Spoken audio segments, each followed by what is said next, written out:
نحمدہ و نصلی علی رسولہ الکریم اما بعد فاعوذ باللہ من الشیطان الرجیم بسم اللہ الرحمن الرحیم یا ایہا الذین آمنوا اتقوا اللہ وذروا ما بقی من الربا ان کنتم مؤمنین صدق اللہ العظیم اللہم صلی علی سیدنا مولانا محمد النبی الامی وعلی آلہ وسلم تسلیما کثیرا کثیرا رب اشرح لی صدری ویسر لی امری واحلل عقدۃ من لسانی یفقہوا قولی۔ الحمدللہ آپ حضرات کے علم میں ہے کہ آج ہمارے اس کورس کا 7واں اور آخری دن ہے، اور آج ہم کوشش کریں گے کہ ہمارے اس کورس کے اندر جو مضامین آخر میں رہ گئے ہیں آج ہم ان کو پورا کریں۔ یہ ہمارے پاس جو اسلامک بینک کا ایک خاکہ موجود تھا، اس میں ہم نے اکاؤنٹ سائڈ پڑھے تھے پہلے، جس میں قرض اور مضاربہ کے حوالے سے پڑھا۔ اس کے بعد ہم نے اپنی پچھلی کلاس میں شراکت داری کے معاملات، جس میں شرکت متناقصہ تھا، اور رننگ مشارکہ، اس کو پڑھا، اور اجارہ کے اوپر بینک کس طرح فائنینس کرتا ہے اس چیز کے بارے میں تفصیل سے پڑھا۔ آج جو ہم پڑھنے جا رہے ہیں اس میں ہمارے پاس خرید و فروخت کی اس سلائیڈ کے اندر جو مرابحہ ہے، سلم ہے اور استثناء ہے، ہم ان کے حوالے سے پڑھیں گے کہ اصل میں ان کے قوانین اور اصول کیا ہیں، اور اسلامک بینکس میں یہ کس طریقے سے استعمال ہوتے ہیں۔ تو آج کے جو ہمارے مضامین ہیں اس میں سب سے پہلے ہم بیع کی تعریف پڑھیں گے، اس کے بعد جو بیع کے اقسام ہیں اور اسلامی بینکوں میں جو رائج بیوع کے معاملات ہیں وہ کس طریقے سے ہیں، جس میں بیع مرابحہ ہے، بیع مساومہ ہے، بیع سلم ہے اور بیع استثناء ہے۔ سب سے پہلے اگر ہم تعریف کریں بیع کی، تو بیع کی تعریف یہ ہے کہ ایک مال کا دوسرے مال کے عوض تبادلہ کرنا، یعنی کوئی بھی دو ایسے چیز جو اصل میں مال کی حیثیت رکھتے ہوں، جو اپنی قدر رکھتے ہوں، یعنی ایسا نہیں ہو سکتا کہ ایک طرف کوئی ایسی چیز ہو جو قدر نہ رکھتی ہو، جس کی اپنی کوئی ویلیو نہ ہو، اور دوسری طرف ایسی چیز ہو جس کی کوئی ویلیو ہو۔ مثال کے طور پہ کچرے کا ڈھیر ہے، اب اس کی اپنی کوئی قدر و قیمت نہیں ہے، تو ایسی چیز کو بیچنا، اس کو ہم سیل نہیں کہیں گے، بلکہ دو ایسی چیزیں یا دو ایسے مال جو اصل میں اپنی قدر و قیمت رکھتے ہوں، ان کا تبادلہ بیع کہلاتا ہے۔ بیع کو سمجھنے سے پہلے کچھ اصطلاحات ہیں، اس کو ہم سمجھیں تاکہ آگے ہمیں یہ سمجھنا آسان ہو۔ بائع کہا جاتا ہے اس بندے کو جو سیلر ہے، بیچنے والا ہے، اور مشتری کہا جاتا ہے اس بندے کو جو خریدنے والا ہے، اور اس کو انگلش میں بائر بھی کہتے ہیں۔ اسی طریقے سے مبیع اس چیز کو کہا جاتا ہے جو چیز بیچی جا رہی ہو، اور انگلش میں ہم اس کو کہتے ہیں سبجیکٹ میٹر۔ اسی طریقے سے ثمن اس قیمت کو کہا جاتا ہے کہ جس کی اگینسٹ دونوں افراد یا جس کے اگینسٹ دونوں پارٹیسپینٹ جو ہیں وہ ایگری کرتے ہوں، اس کو ہم ایگریڈ پرائس کہتے ہیں انگلش میں۔ اور اسی طریقے سے قیمت جو بازاری نرخ ہوتی ہے، بازاری قیمت ہوتی ہے، اس کو ہم ریٹ کہتے ہیں۔ اگر ہم بیع کے اقسام کی بات کریں تو پہلی ہمارے پاس ہے بیع مقاضہ ہے، جس کو ہم کہتے ہیں بارٹر سیل، یعنی ایک چیز کو دوسری چیز کے عوض فروخت کرنا۔ جس وقت ہمارے پاس کرنسی موجود نہیں تھی، یا جیسے سکے تھے، ریال اور درہم دینار تھے، وہ موجود نہیں تھے، تو اس سے پہلے یہ بارٹر سسٹم ہوتا تھا، جس میں مختلف قدر و قیمت کی اشیاء ایک دوسرے کے اگینسٹ متبادل اس کو ایکسچینج کیا جاتا تھا۔ فرض کریں اگر مجھے ضرورت ہے ایک بوری گندم کی، اور دوسری پارٹی کو ضرورت ہے ایک بوری جو کی، تو میرے پاس اگر جو پڑا ہوا ہے تو میں نے اس جو کو اس ایک بوری گندم کے بدلے آپس میں تبادلہ کر لیا۔ یعنی اس طرح جو ضرورت کی چیزیں ہوتی تھیں آپس میں ان چیزوں کا تبادلہ کیا جاتا تھا۔ تو ایسے تبادلے کو یا ایسے بیع کو بیع مقاضہ کہا جاتا ہے۔ اسی طریقے سے جو بیع ہے یا جس میں زر موجود ہو، یعنی کسی چیز کو زر یا پیسے کے عوض فروخت کرنا، اس کے لیے لفظ عموماً ہم بے کا استعمال کرتے ہیں. جب ہم کہتے ہیں جی میں نے یہ چیز پیسے کے بدلے خریدی یا پیسے کے بدلے بیچی, تو اس کے لیے ہم جو لفظ استعمال کرتے ہیں کہ جی میں نے بے کا معاملہ کیا, میں نے کیا کیا, بے کا معاملہ کیا ہے. تو یہ بھی ایک کانٹریکٹ ہے, بے ہے, جس میں زر لازمی موجود ہوتا ہے کسی بھی چیز کے تبادلے کے لیے. اسی طریقے سے بے صرف ہے, جس کو ہم ایکسچینج آف منی کہتے ہیں, کہ زر کی زر کے عوض فروختگی. اب جیسے آج کل منی ایکسچینجرز ہوتے ہیں, اب وہ کیا کرتے ہیں, وہ اصل میں زر کو زر کے بدلے ایکسچینج کرتے ہیں, زر کا تبادلہ زر کے ساتھ کرتے ہیں. تو یہ ہمارے پاس بے کی تیسری قسم ہے. اسی طریقے سے بے مساومہ ہے. نارملی آپ نے دیکھا ہوگا جب بازار میں جاتے ہیں یا کسی بھی دکاندار کے پاس جاتے ہیں اور دکاندار سے آپ کوئی چیز خریدتے ہیں, فرض کریں میں جاتا ہوں دکاندار کے پاس اور اس سے کہتا ہوں جی چینی کتنے کی کلو ہے, وہ کہتا ہے جی 100 روپے کی کلو ہے, میں کہتا ہوں جی 1 کلو دے دیں. اب یہاں پہ جو میرا اور اس کا آپس میں بے کا معاملہ ہو رہا ہے, اس کو ہم کہیں گے بے مساومہ. کیا کہیں گے اس کو؟ بے مساومہ. یعنی ہماری نارمل جو ٹرانزیکشن ہے جو ہم کر رہے ہیں خرید و فروخت, اس کو ہم کہتے ہیں بے مساومہ, جس کے اندر جو چیز بیچنے والا ہے وہ اپنی اصل قیمت اور اپنے نفع کو چھپاتا ہے یا ظاہر نہیں کرتا. یعنی کبھی بھی آپ نے یا ہم میں سے کسی نے پوچھا نہیں ہوگا کہ اچھا بھائی یہ 1 کلو میں آپ کو کتنا بچ رہا ہے, کتنا آپ کا نفع ہے اور کتنا آپ کو کاسٹ پڑی ہے. تو لہٰذا اس قسم کی جتنی بھی بیوع ہیں اس کو ہم کیا کہتے ہیں, بے مساومہ. اسی طریقے سے ایک ہے بے مرابحہ. اب بے مرابحہ کیا ہے کہ اس میں کاسٹ اور پروفٹ دونوں کو مینشن کرنا ضروری ہے. یعنی جو بھی بندہ, جو بھی بیچنے والا ہے, وہ لازمی طور پر اپنی اس چیز کی اصل لاگت, اس پہ کتنی کاسٹ آئی ہے اور اس میں وہ اپنا کتنا نفع رکھ رہا ہے, یہ دونوں ڈسکلوز کرے گا. یہ دونوں ڈسکلوز کرے گا. یہ اس لیے اس کی اجازت دی ہے کہ حضور صلی اللہ علیہ وسلم کے زمانے میں بھی یہ مرابحہ ہوتا تھا, اور اس کی اجازت اس وقت دی گئی تھی کہ بہت سے ایسے چالاک جو بیچنے والے تھے, تاکہ ان لوگوں کی چالاکی سے وہ لوگ بچ سکیں جو بظاہر مارکیٹ ریٹ سے ان کی واقفیت نہیں ہے یا ان کو علم نہیں ہے. یعنی فرض کریں میں ایک مارکیٹ میں جاتا ہوں, میں ان سے کہتا ہوں جی مجھے آٹا چاہیے. اب وہ کہتے ہیں جی میں آپ کو 200 روپے کلو بیچ رہا ہوں. اب مجھے نہیں پتہ کہ مارکیٹ کے اندر کیا ریٹ ہے, تو میں اس سے یہ کہہ سکتا ہوں کہ مجھے یہ بتائیں, میں آپ کے ساتھ مرابحہ کرنا چاہ رہا ہوں, آپ مجھے کتنی آپ کی اس پہ کاسٹ آ رہی ہے اور کتنا پروفٹ آ رہا ہے. اگر تو وہ مجھ سے اس چیز کو ڈسکلوز کر لیتا ہے تو میں اس کے ساتھ اپنا معاملہ کر لیتا ہوں, لیکن اگر وہ اس چیز کو ڈسکلوز نہیں کرتا تو میں اس کے ساتھ معاملہ نہیں کرتا. تو اس طریقے سے میں ایسے لوگوں سے یا ایسے جو بیوپاری ہیں ان چالاکیوں سے بچ جاتا ہوں جن کا مجھے اندازہ نہیں ہوتا کہ وہ مجھ سے کتنا نفع رکھ رہے ہیں اور کتنا وہ اپنی لاگت اصل اس کے اندر ان کی انوالو ہے. اسی طریقے سے ایک ہے بے تولیہ. بے تولیہ کیا ہوتی ہے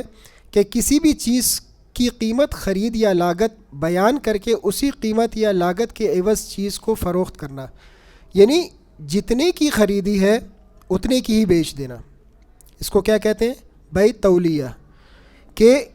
جتنے کی میں نے وہ چیز خریدی ہے میں نے اسی اماؤنٹ کی, اس پہ اوپر کوئی نفع نہیں رکھا, اسی لاگت کے اوپر میں نے اس کو بیچ دی. اسی طریقے سے ایک ہے بے وضیعہ. بے وضیعہ کیا ہے کہ چیز کی قیمت, خرید اور لاگت بیان کر کے اسے قیمت خرید یا لاگت سے کم فروخت کرنا, کم قیمت پر فروخت کرنا. یعنی ایک تو یہ ہے کہ آپ نے قیمت کے اوپر رکھا, قیمت اور کاسٹ اور پروفٹ دونوں بتائے, اس کو مرابحہ کہا جاتا ہے. اور ایک آپ نے جس قیمت پہ خریدا اسی قیمت پہ بیچا, اس کو بے تولیہ کہا جاتا ہے. اور ایک آپ نے جس ریٹ پہ لیا اس سے بھی کم ریٹ پہ بیچا, اس کو بے وضیعہ کہا جاتا ہے. اسی طریقے سے ہمارے پاس اگلی جو قسم ہے وہ ہے بے سلم کی. بے سلم کیا ہے کہ سیل آن ایڈوانس پیمنٹ. کہ باقی جتنی بھی بیوع ہیں اس کے اندر کیا ہوتا ہے کہ آپ جو چیز بیچ رہے ہوتے ہیں وہ چیز بیچنے والا پیسے بھی اسی وقت ادا کرتا ہے اور خریدنے والا مال بھی اسی وقت لیتا ہے. لیکن بے سلم کے اندر یہ ایک ایکسیپشنل کیس ہے اس کو بھی ہم آگے پڑھیں گے کہ یہ کیوں ہے اور کس طریقے سے ہے،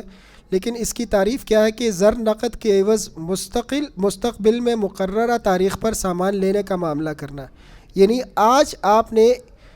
ایک پارٹی کو پیسے دیے اور اس سے کہا کہ آپ نے آنے والے کسی مقررہ تاریخ کے اندر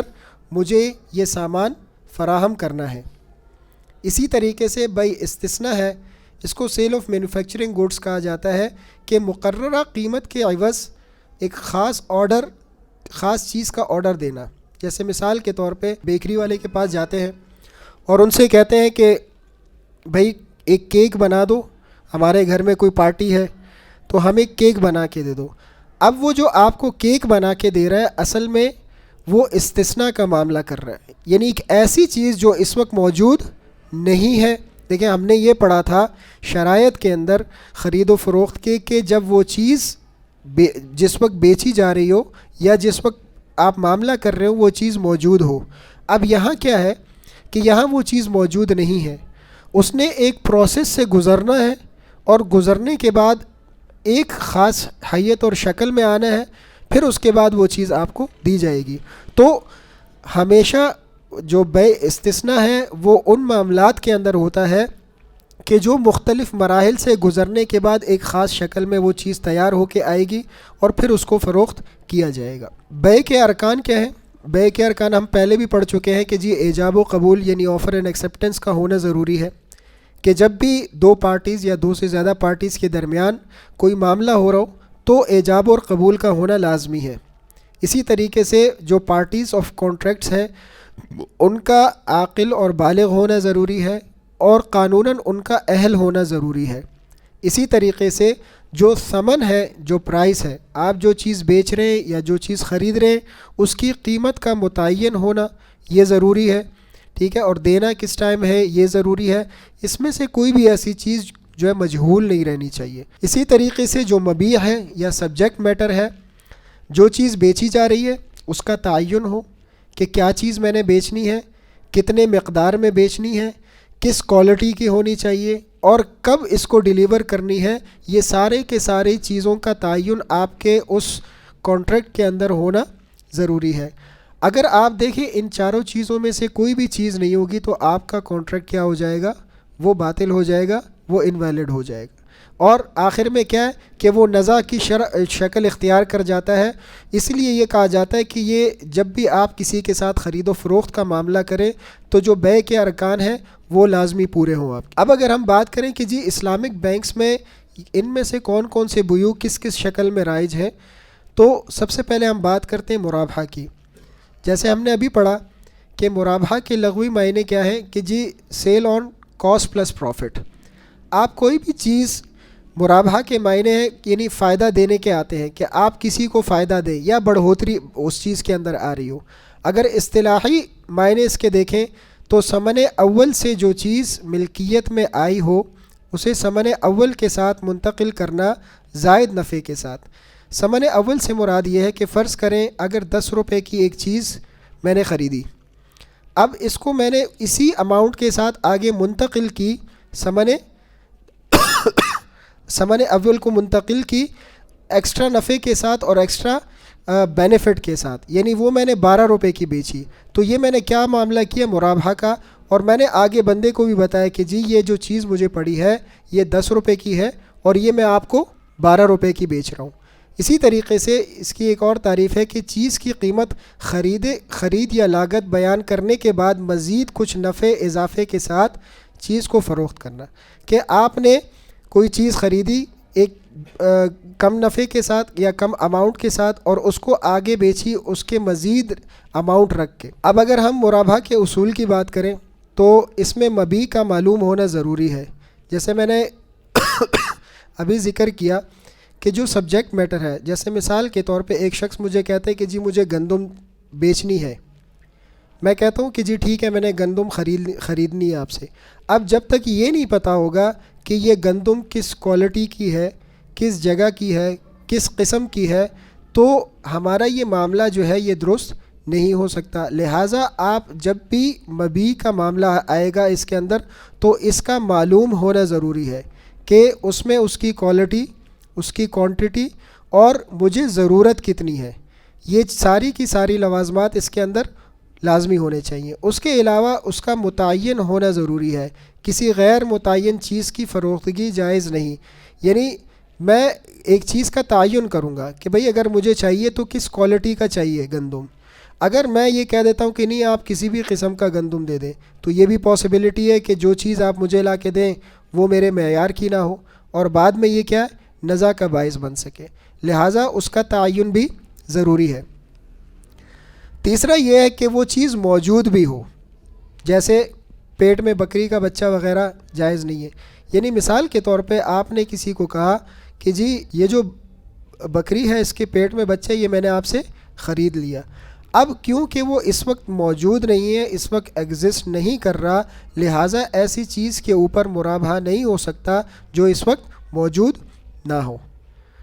چوتھا یہ کہ مملوک اپنی ملکیت میں ہو، جو چیز کسی دوسرے کو ملکیت میں ہو اسے فروخت کرنا صحیح نہیں۔ اسی طرح کسی ایسی چیز کو بیچنا جائز نہیں جس کا مالک کا کوئی مالک نہ ہو، مثلا سمندر، ہوا وغیرہ۔ اب ملکیت کی اگر بات کریں تو ایسا نہیں ہے کہ ایک چیز آپ کی ملکیت میں نہیں اور آپ اس کو بیچ رہے ہیں، کہ جیسے ہوا میں پرندہ اڑ رہا ہے اور آپ کہہ رہے ہیں بھائی یہ پرندہ میں نے آپ کو بیچ دیا، اب آپ اس کے مالک نہیں ہیں۔ جب تک وہ آپ کی ملکیت میں نہیں ہوگا اس چیز کو آپ بیچ نہیں سکتے۔ اسی طریقے سے اس چیز کا آپ کے قبضے میں ہونا بھی ضروری ہے، یعنی ضروری نہیں کہ آپ مالک ہیں تو وہ چیز آپ کے قبضے میں بھی ہے۔ مثال کے طور پہ میں نے ایک گاڑی خریدی تھی، اب وہ گاڑی اس وقت میرے پاس نہیں ہے بلکہ میرا بھائی لے کے گیا ہوا ہے، ٹھیک ہے، وہ اس وقت یہاں نہیں ہے، اور میں کسی کو کہتا ہوں جی میں نے وہ گاڑی آپ کو بیچ دی۔ کیونکہ اس وقت وہ میرے قبضے میں نہیں ہے، وہ اس وقت ملکیت میں ضرور ہے میرے، میں اس کا مالک ضرور ہوں، لیکن وہ چیز میرے قبضے میں نہیں ہے۔ اسی طریقے سے ایک شخص اگر ایک اونٹ کا مالک ہے اور وہ اونٹ بھاگ چکا ہے اور وہ کہہ دے جی فلانا وہ اونٹ میں نے آپ کو بیچ دیا، تو اس طریقے سے ایسے اونٹ کا بیچنا بھی جائز نہیں ہے۔ کیونکہ وہ مالک تو ہے لیکن وہ اس کے قبضے میں ابھی نہیں ہے، لہٰذا اس چیز کا فزیکل جو حقیقی اس کا پوزیشن یا اس کا جو حکمی پوزیشن ہے وہ اس شخص کے پاس ہونا ضروری ہے۔ اسی طریقے سے غرر کے معنی غیر یقینی کے ہونے، بیع میں کسی قسم کے مبہم صورت حال نہ ہو، مثلا مبیع قبضے میں یا ملکیت میں نہ ہو یا غیر معین یا نہ معلوم ہو۔ یعنی کوئی بھی ایسی چیز جو غرر یا آگے جا کے نزاع کا باعث بن سکے تو وہ بیع کے اندر اس قسم کی کوئی بھی چیز نہیں ہونی چاہیے۔ جیسے انہوں نے کہا کہ مثال کے طور پہ مبیع قبضے میں نہیں ہے، بھئی وہ چیز آپ کے قبضے میں ہے نہیں اور آپ اس کو بیچ رہے ہیں، آپ کی ملکیت میں نہیں ہے آپ اس کو بیچ رہے ہیں یا وہ چیز متعین ہی نہیں ہے اور آپ اس کو بیچ رہے ہیں، لہٰذا اس قسم کا معاملہ جو ہے یا کوئی بھی ایسی شرط یہ مرابحہ کے اندر جائز نہیں ہے۔ اسی طریقے سے غیر معلق، یعنی عقد بیع کسی واقعے یا تاریخ کے آنے کے ساتھ معلق نہ ہو بلکہ اسی وقت نافذ ہو جائے، لہٰذا مستقبل کے سودے جیسے فیوچر اینڈ فارورڈ سیل ناجائز ہیں۔ یعنی اگر کوئی آج یہ کہے کہ جی 14 اگست کو میں آپ کو یہ چیز بیچوں گا، آفر اینڈ ایکسیپٹنس کے اندر یہ ہے کہ اس میں ماضی کا لفظ استعمال ہوتا ہے کہ جی میں نے قبول کیا، میں نے آپ کو بیچا اور میں نے خریدا، بلکہ یہ نہیں کہا جائے گا کہ جی میں خریدوں گا۔ اسی لیے اس میں یہ کہا گیا ہے کہ کسی تاریخ کے ساتھ متعین کرنا یا کسی واقعے کے ساتھ کہ جی فرض کریں اگر اس سردیوں میں بارش ہوئی تو میں آپ سے خریدوں گا، یا اس سردیوں میں بارش ہوئی تو میں آپ کو بیچوں گا، تو اس قسم کی جو شرائط ہے وہ لگانا جائز نہیں ہے۔ اسی طریقے سے غیر مشروط کسی شرط کے ساتھ مشروط نہ ہونا، تاہم اگر ایسی شرط کے ساتھ مشروط ہو جو عقد کے موافق ہو شرط بھی جائز ہے۔ ٹھیک ہے، جس طرح اس میں یہ کہا گیا کہ جی کسی شرط کے ساتھ، میں نے جیسے آپ سے کہا کہ بھئی کوئی شخص یہ کہہ دیتا ہے کہ جی اگر اس سردیوں میں ہو گئی بارش تو میں آپ کو یہ چیز بیچ رہا ہوں، تو ایسی شرط کا لگانا بھی اس کے اندر جو ہے وہ جائز نہیں ہے جس کا کسی واقعے کے ساتھ اس کے ساتھ جو ہے تعلق ہو۔ اب اگر ہم بات کریں کہ اسلامک بینکوں میں جو مرابحہ کا جو شکل ہے وہ کس طریقے سے رائج ہے، تو نارملی ہوتا کیا ہے کہ اس میں وہ کاروباری حضرات جو ایڈوانس پیمنٹ کی فیسلٹی لینا چاہتے ہیں. ایڈوانس پیمنٹ کیا ہوتا ہے کہ مثال دیتا ہوں آپ کو کہ ایک ڈسٹریبیوٹر ہے بسکٹس کا. وہ آتا ہے بینک کے پاس, وہ کہتا ہے کہ جی میں اگر کمپنی سے ڈائریکٹ مال اٹھاتا ہوں تو وہ مجھ سے کیش پیسے مانگتے ہیں. وہ مجھے کہتے ہیں جی آپ مجھے کیش پیسہ دیں, میں آپ کو مال ڈیلیور کر رہا ہوں. میرے پاس اس وقت کیش موجود نہیں ہے, لہٰذا مجھے کیش کی فیسلٹی چاہیے. اب اگر یہ معاملہ کسی سودی بینک کے ساتھ ہو تو بینک کیا کرتا ہے کہ جی آپ یہ قرض لے لیں اور اس قرض کے اوپر اتنا نفع میں آپ سے چارج کروں گا, یہ آپ نفع یا جو سود ہے وہ سود ہمیں ادا کریں. اب یہاں اسلامک بینک کیسے اس معاملے کو دیکھتا ہے مرابحہ کے اندر, کہ اسلامک بینک ان سے کہتا ہے کہ ٹھیک ہے بھائی, آپ کو فرض کریں اگر چاہیے 1 ٹن یا 1 کنٹینر مال چاہیے, اور اس کنٹینر کے مال کی مالیت ہے فرض کریں 10 لاکھ روپے. بینک کہتا ہے کہ آپ کے ساتھ میں اپنا آپ پہلے میرے ساتھ ایک ایگریمنٹ کریں گے, آپ مجھ سے پرومس کریں گے, مجھ سے وعدہ کریں گے کہ میں جو چیز آپ کے لیے خریدوں گا وہ آپ مجھ سے خریدیں گے. یعنی جو چیز یا جو کنٹینر میں آپ کے لیے خرید رہا ہوں یہ آپ نے مجھ سے خریدنا ہے. سب سے پہلے بینک کسٹمر کے درمیان جو ہے ایک پرومس ہوتا ہے, ایک وعدہ سائن ہوتا ہے. اس کے بعد دوسرا ایک ایگریمنٹ سائن ہوتا ہے جس کو ایجنسی ایگریمنٹ کہا جاتا ہے, کہ اسی کسٹمر کو بینک اپنا ایجنٹ بنا لیتا ہے. اس کی وجہ یہ ہوتی ہے کہ دیکھیں بینک کو خود نہیں پتہ کہ بھئی کس قسم کا بسکٹ کس کمپنی سے کس طریقے سے ملے گا, لہٰذا اس بندے کو ایجنٹ بنانے کا مطلب یہ ہوتا ہے کہ جو اس کے مطلب کی چیز ہے, جو اس کے کام کی چیز ہے, وہی چیز اس کو مل جائے, بجائے اس کے کہ میں اس کو مال لا کے دوں اور اس وقت پھر یہ کہ نہیں مجھے یہ نہیں, مجھے دوسرے قسم کا چاہیے تھا. تو اسی صورت کو مد نظر رکھتے ہوئے بینک کیا کرتا ہے, اس کسٹمر کے ساتھ ایگریمنٹ کرتا ہے ایجنسی کا کہ آپ میرے ایجنٹ بن جائیں اور آپ چلے جائیں کمپنی کے پاس. جانے کے بعد آپ نے اس مال کو میرے بہاف پہ اپنے قبضے میں لینا ہے, آپ نے میرے بہاف پہ اپنے قبضے میں لینا ہے. یعنی یہ یوں سمجھیں کہ میں کسی کو کہتا ہوں کہ آپ جائیں اور قائد آباد سے میرے لیے کوئی چیز لے کے آئیں. اب اگر وہ چیز رستے میں ضائع ہو گئی تو وہ نقصان سارا کا سارا میرا ہے. وہ سارا کا سارا نقصان کس کا ہے؟ وہ سارا کا سارا نقصان میرا ہے. کیوں؟ کیونکہ میں نے اس کو ایجنٹ بنایا ہے, میں اصل میں اس چیز کا مالک ہوں, اس چیز کا مالک میں ہوں, تو وہ نقصان بھی اصل میں کس کا ہے؟ میرا ہے. تو یہاں پہ جو نقصان ہے وہ اصل میں بینک کا ہے. اگر خدا نہ خواستہ اس کمپنی سے یہ مال نکلتا ہے اور اس بندے کے گودام تک پہنچتا ہے تو اس درمیان کا جتنا بھی خطر ہے یا اس کا جو نقصان کا اندیشہ ہے یہ بینک اپنے سر پہ لیتا ہے, یہ بینک اپنے ذمے لیتا ہے. اب جیسے ہی یہ مال اس کے گودام پہ اچھا اس میں نیکسٹ کیا کرتا ہے کہ بینک جو ہے اس کمپنی کو پے کر دیتا ہے, پیمنٹ کر دیتا ہے, کیونکہ یہ سارا ایگریمنٹ جب ہو جاتا ہے, ایگریمنٹ ہونے کے بعد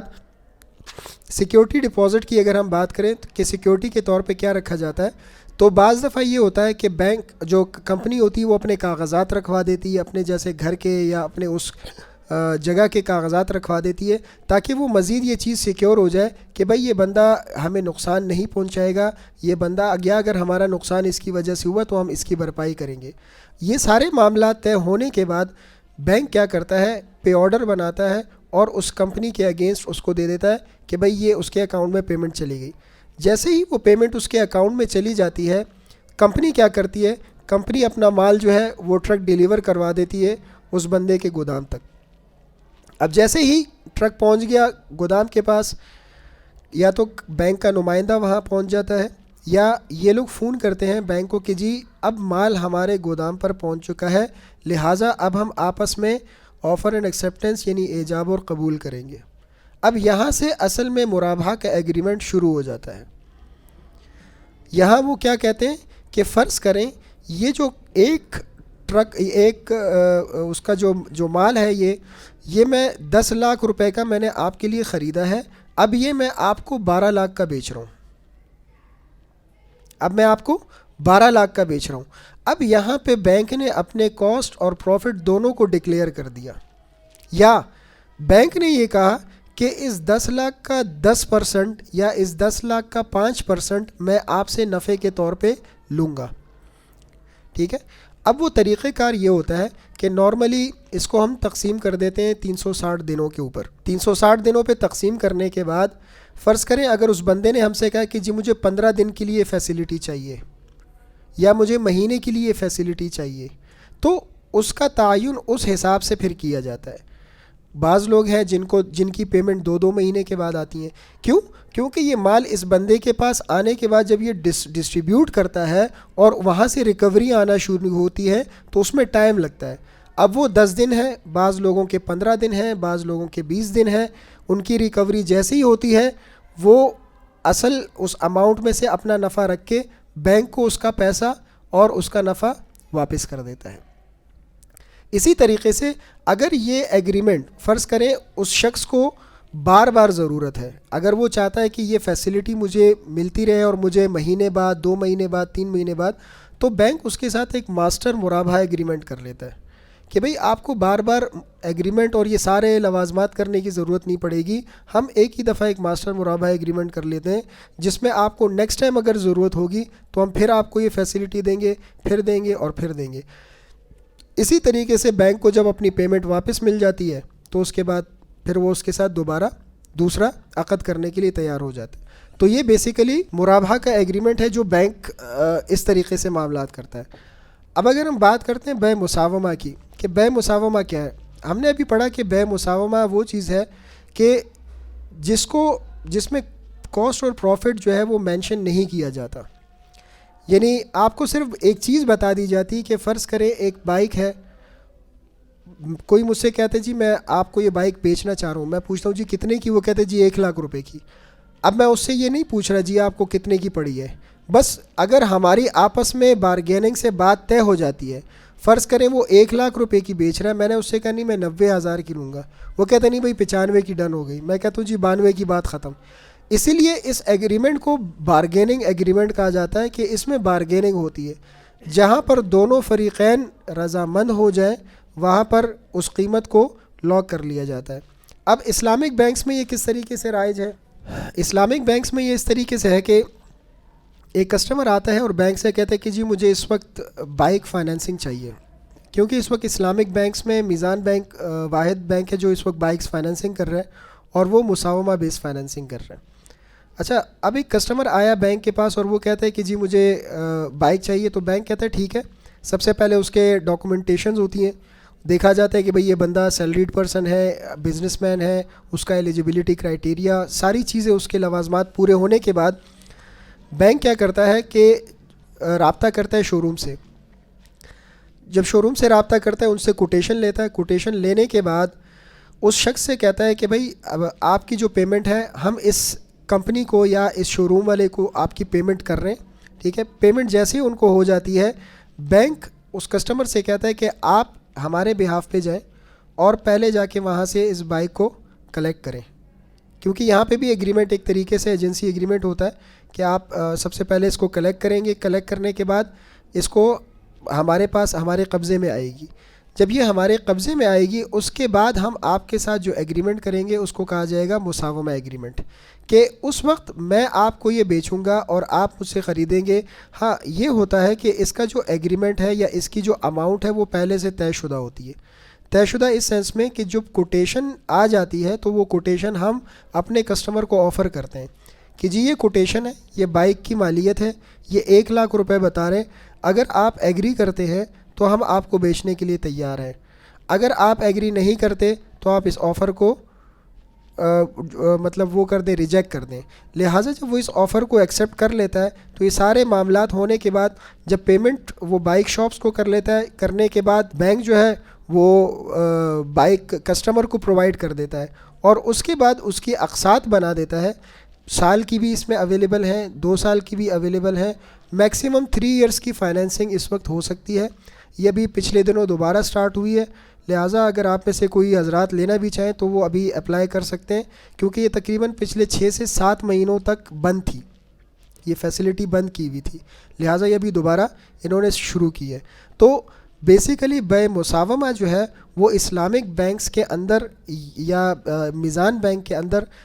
بائک فائنینسنگ کے لیے استعمال کیا جا رہا ہے. اور اینڈ میں کیا ہوتا ہے کہ کسٹمر وہ جتنی بھی اقساط ہے وہ اپنے حساب سے اس کو جو ہے وہ پے کر رہا ہوتا ہے۔ اسی طریقے سے تیسری جو قسم ہے بے کی جو بینک میں استعمال ہوتی ہے، اس کو کہا جاتا ہے بے سلم۔ جیسے ہم نے پڑھا کہ جی سیل آن ایڈوانس پیمنٹ، کہ ایڈوانس پیمنٹ کے اگینسٹ کوئی بھی چیز جو ہے وہ بیچنا، یعنی زر نقد کے عوض مستقبل میں مقررہ تاریخ پر سامان لینے کا معاملہ ہے۔ سلم ایک ایسی بے ہے جس کے ذریعے بائع یہ ذمہ داری قبول کرتا ہے کہ وہ مستقبل کی کسی بھی تاریخ میں متعین چیز کو فراہم کرے گا اور بدلے میں مکمل قیمت بے کے وقت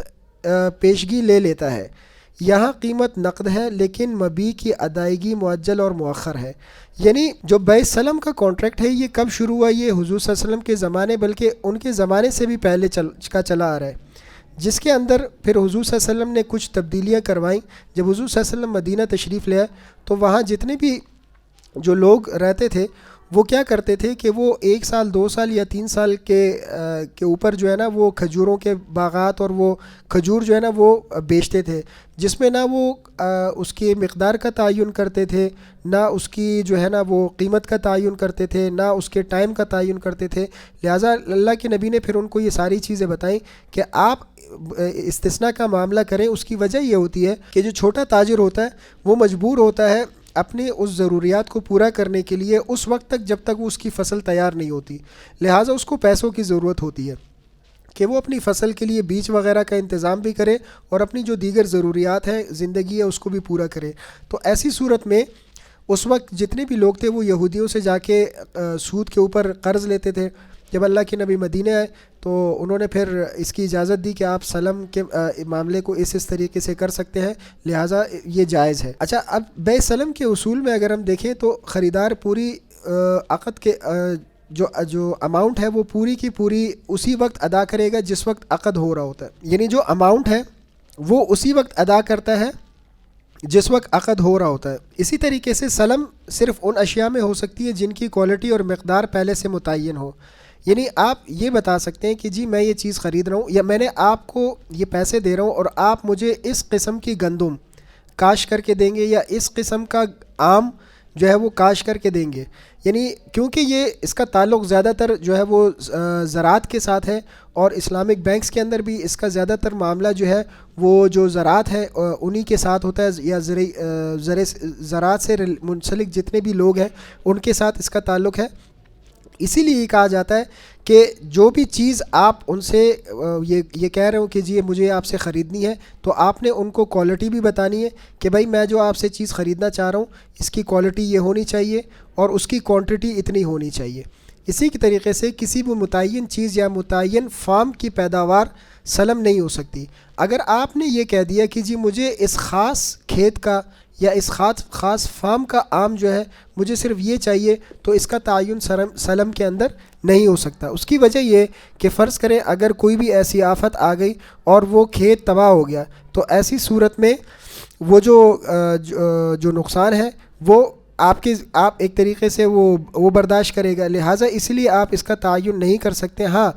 اسی کے بقدر اور اسی کی کوالٹی کے حساب سے وہ مارکیٹ کے اندر کہیں سے بھی اس کو ارینج کر کے آپ تک وہ چیز پہنچائے گا۔ بیچی جانے والی چیز کی نوعیت اور معیار واضح اور متعین ہو جس میں کوئی ابہام نہ ہو، ٹھیک ہے، یعنی اس کی جو بھی نوعیت ہے اس کا جو بھی معیار ہے وہ آپ کے سامنے ہو۔ اسی طریقے سے بیچی جانے والی چیز بغیر ابہام کے متعین کر لی جائے۔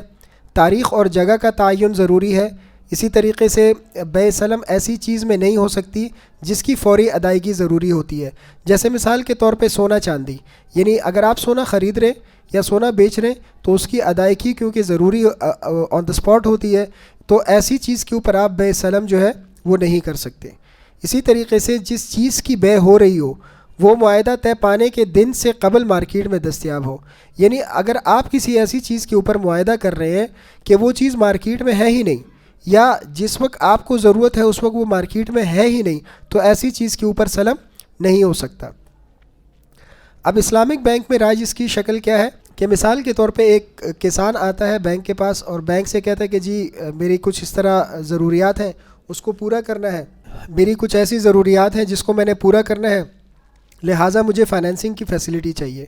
تو پھر وہی اگر وہ سودی بینک کے پاس جاتا ہے تو وہ اس کو قرض کی فراہمی کرے گا اور قرض کے اوپر نفع لے گا۔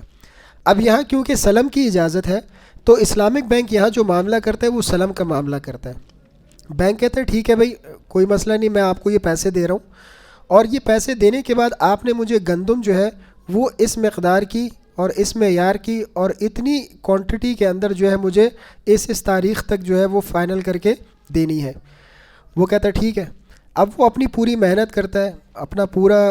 لوازمات اس کے اوپر جتنے بھی اس کے انتظامات ہیں وہ سب کرتا ہے اور وہ چیز تیار کر لیتا ہے۔ اب دیکھیں بینک کا اصل کام جو یا گندم خریدنا نہیں ہے۔ اگر دیکھا جائے اگر بینک کا کام ہی یہی ہے خریدنا، گندم خریدنا، تو پھر تو وہ اپنا ایک جو ہے نا وہ گودام کھول لے اور اس میں اس طرح کی چیزیں جو ہے نا خریدتا اور بیچتا رہے۔ تو بیسیکلی یہاں پر بینک کیا کرتا ہے کہ دو طریقے ہیں کہ ایک کہتے ہیں اس کو پیرالل سلم۔ پیرالل سلم کا مطلب یہ ہوتا ہے کہ ایک سلم تو اس فارمر یا اس کسان کے ساتھ ہو گیا اور دوسرا سلم ایک ایسے پارٹی کے ساتھ کر لیا جائے جس کو اصل میں گندم کی ضرورت ہے۔ اب مثال کے طور پہ مجھے یہاں گندم پڑ رہی ہے 90 روپے کلو کی، میں نے آگے جو پارٹی ہے اس سے بات کی کہ میں آپ کو 100 روپے کلو کی گندم بیچوں گا، تو اب یہ دونوں عقود جو ہے یہ ایک دوسرے سے بالکل انڈیپینڈنٹ ہے، ان کا ایک دوسرے کے اوپر کوئی انحصار نہیں ہے۔ اس کو کہا جاتا ہے پیرالل سلم۔ ایک طریقہ یہ ہو سکتا ہے کہ بینک اس طرح کا معاملہ کرے،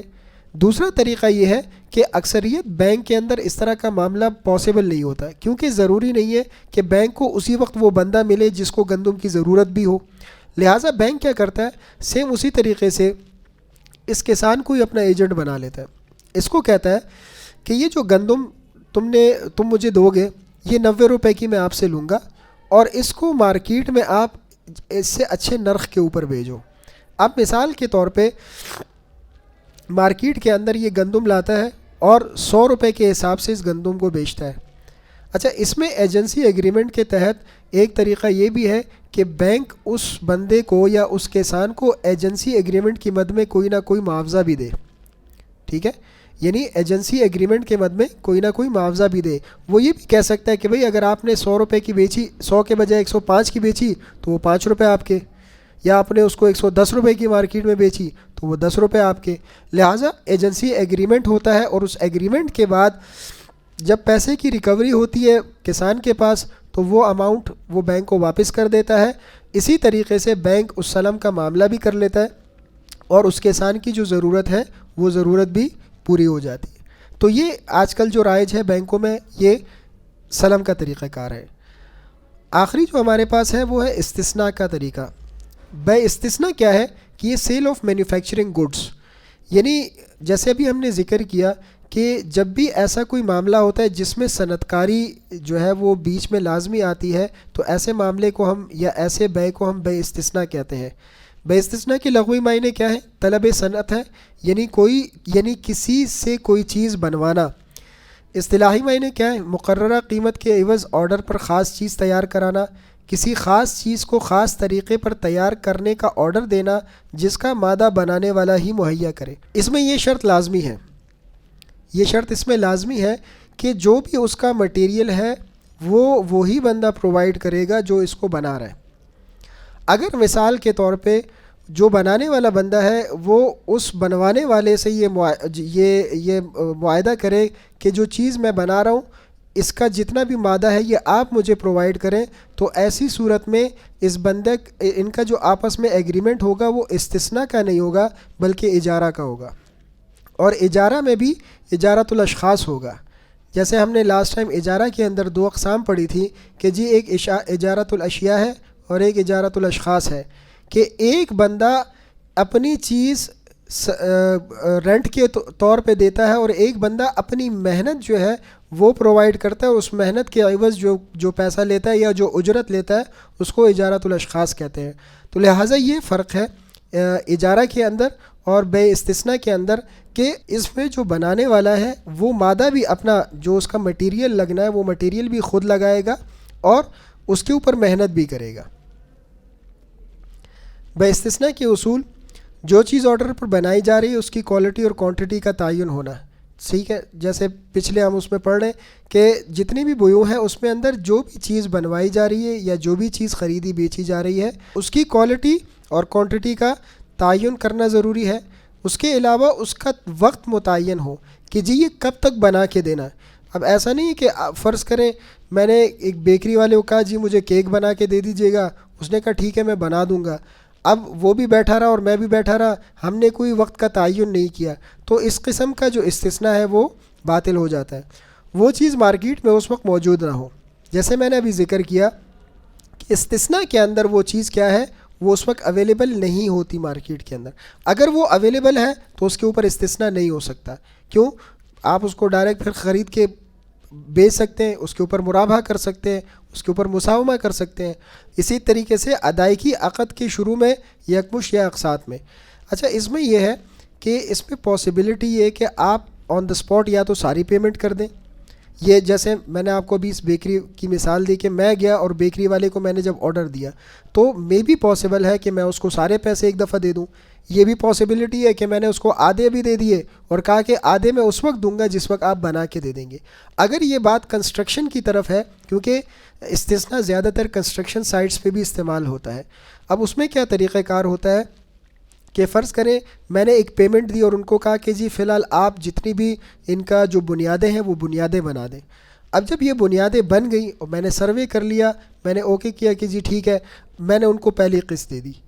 ٹھیک ہے۔ اسی طریقے سے جب میں نے ان کو نیکسٹ کہا کہ جی اس کی اب جو باؤنڈریز ہیں اس کو بنا دیں، جب وہ باؤنڈریز بن گئی تو میں نے اس کی پیمنٹ دے دی، تو اس میں پاسبلٹی ہے کہ آپ یکمشت بھی دے سکتے ہیں اور آپ پیسے قسطوں میں بھی دے سکتے ہیں۔ اب استثناء کس طریقے سے رائج ہے بینکوں کے اندر، اس میں یہ ہے کہ مثال کے طور پہ ایک کمپنی کہتی ہے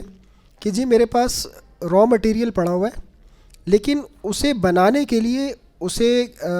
پروسیس کرنے کے لیے میرے پاس اس وقت پیسے موجود نہیں ہیں، لہٰذا مجھے فائنینسنگ چاہیے۔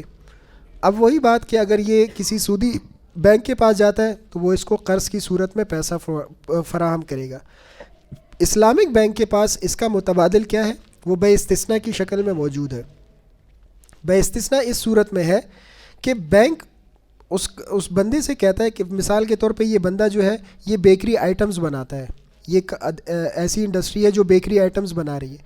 اب اس کی بیکری آئٹمز بنانے کے لیے میں نے اس کو پیسے دیے، فرض کریں انہوں نے کہا کہ جی مجھے چاہیے 1,00,000 روپے تاکہ میں اس 1,00,000 کے مختلف بیکری آئٹمز بناؤں اور اس کو آگے بیچوں۔ بینک اس کو کہتا ہے ٹھیک ہے میں آپ کو یہ 1,00,000 روپے دے رہا ہوں، آپ اس 1,00,000 روپے کا جتنے بھی جو چیزیں وہ بنا دیں۔ وہ پیسہ جیسے اس کو ملتا ہے یہ اپنی ورکنگ شروع کر لیتا ہے۔ جب وہ ساری چیزیں بن جاتی ہیں، اب بننے کے بعد یہاں پہ بھی پیرالل استثناء ہو سکتا ہے، جیسے ہم نے پیرالل سلم کی بات کی تھی تو یہاں پہ بھی پیرالل استثناء ہو سکتا ہے۔ اگر چاہے تو بینک کسی تھرڈ پارٹی سے یہ ایگریمنٹ کر لے کہ یہ جتنی بھی بیکری کا سامان ہے یہ میں آپ کو بیچوں گا۔ اگر وہ ایگریمنٹ اس کے ساتھ ہو جاتا ہے تو وہ مال بینک اس سے لے گا اور اس تیسرے شخص کو بیچ کے اس پہ اپنا نفع اور ایکچول پروفٹ لے کے اپنے پاس رکھ لے گا۔ لیکن جیسے میں نے آپ سے عرض کیا کیونکہ بینکس کی ان چیزوں میں کوئی ایکسپرٹیز نہیں ہوتی، لہٰذا بینک دوبارہ اس بندے کو اپنا ایجنٹ مقرر کر لیتا ہے۔ مقرر کرنے کی صورت میں وہ کہتا ہے کہ یہ جتنی بھی بیکری کا سامان ہے یہ آپ مارکیٹ کے اندر اس کو جو ہے بیچیں، جتنا بھی مال ہے آپ اس سامان کو بیچیں۔ بیچنے کے بعد ان کا بھی وہی معاملہ ہے کہ جو 1,00,000 روپے کی چیز تھی وہ ان کو فرض کریں مارکیٹ میں بکی 1,20,000 روپے کی یا 1,30,000 روپے کی، تو اس میں بینک اپنا نفع، اس بندے کا جو بھی ایجنسی ایگریمنٹ ہوتا ہے اس کی اپنی پیمنٹ، وہ پیمنٹ پرووائڈ کرتا ہے اور بینک کو اپنا پیسہ اور اپنا اوپر کا نفع جو ہے وہ واپس مل جاتا ہے۔ تو بیسیکلی یہ وہ بنیادی طریقہ کار ہیں جو اسلامک بینک کے اندر خرید و فروخت کے حوالے سے ہیں کہ جی اسلامک بینک خرید و فروخت کی یہ معاملات کر رہا ہے۔ تو امید ہے کہ آج تک کی کلاسوں میں آپ کو یہ چیز تو کافی حد تک کلیئر ہو چکی ہوگی کہ جو لوگوں کے ذہن میں ایک اشکال ہے کہ جی کان ادھر سے پکڑیں کان ادھر سے پکڑیں، بات ایک ہی ہے، صرف اسلام کا نام لگایا ہوا ہے، یہ صرف دکھانے کے لیے ہے کچھ اور ہے، بتانے کے لیے کچھ اور ہے۔ میں نے آپ سے عرض کیا تھا کہ اس کے اندر پورا ایک میکینزم ہے۔ جب آپ شروع کی کلاسز میں آئے تھے اور آپ کو میں نے ایک چارٹ دکھایا تھا جس میں وہی 100 روپے بینک لیتا ہے اور ایک بندے کو دیتا ہے جس سے 110 روپے نفع کماتا ہے اور 5 اپنی جیب میں ڈال کے وہ 105 واپس کرتا ہے۔ یہی کام سودی بینک کر رہا تھا اور یہی کام اسلامک بینک کر رہا تھا، ٹھیک ہے. اب اگر آپ نے اس سارے کے سارے میکینزم کو جو ابھی تک پڑھا ہے، اس کے ساری چیزوں کو سمجھا ہے، تو میں امید کرتا ہوں کہ اس میں جتنا بھی آپ کے ذہن میں کوئی اس طرح کے اشکالات ہوں گے پہلے تو وہ دور ہو چکے ہوں گے، اور اگر اس کے علاوہ بھی آپ کے کوئی ایسے سوالات یا کوئی ایسی ابہام ہے تو آپ مجھ سے پوچھ سکتے ہیں.